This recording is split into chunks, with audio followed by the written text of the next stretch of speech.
বন্ধুরা, আপনারা দেখতেই পাচ্ছেন এখানে আমি বয়েল আলু নিয়েছি। আপনাদের আজকে একটা নতুন রেসিপি শেয়ার করে দেখাবো। এখানে আমি আলুটা ম্যাশ করে নিয়েছি।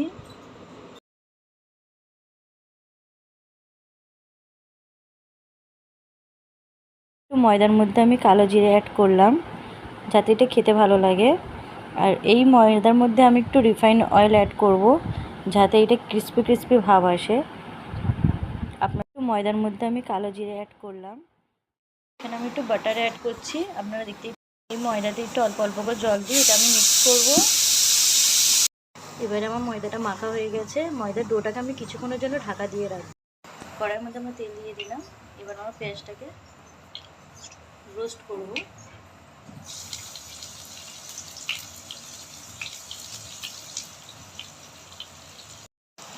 পেঁয়াজটা একটু যতক্ষণ ব্রাউন হচ্ছে আমি ততক্ষণ একটু ফ্রাই করতে থাকবো। এবার আমি আলুটা দিয়ে দিলাম।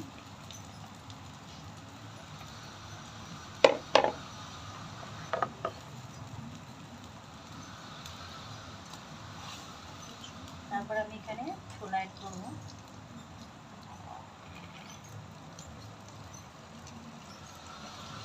এখানে সব বেসিক মশলা আছে, আপনারা দেখতেই পাচ্ছেন, সেটা আমি দিয়ে দেবো।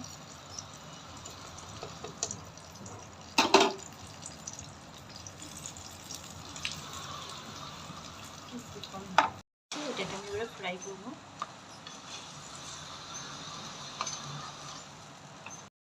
এতে আপনারা চাইলে চাট মশলা বা পাঁচফোড়ন আপনারা দিতে পারেন। রোস্ট করা পেঁয়াজগুলো দিয়ে দিচ্ছি, দিয়ে সব একসঙ্গে আমি মিক্স করবো।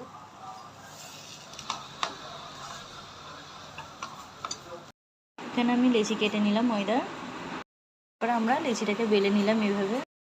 তারপরে এভাবে আমরা সরু করে এটা কেটে নিলাম। তার মধ্যে আমি আলু দিলাম। আমাদের এটা সিঙ্গাড়া দেখুন রেডি হয়ে গেছে। একে খালি আমরা ফ্রাই করবো তেলের মধ্যে দিয়ে। আমরা কড়াটা বসিয়ে তেলটা দিয়ে দিলাম। ওই তেলের মধ্যে আমরা সমোসা ছেড়ে দিলাম।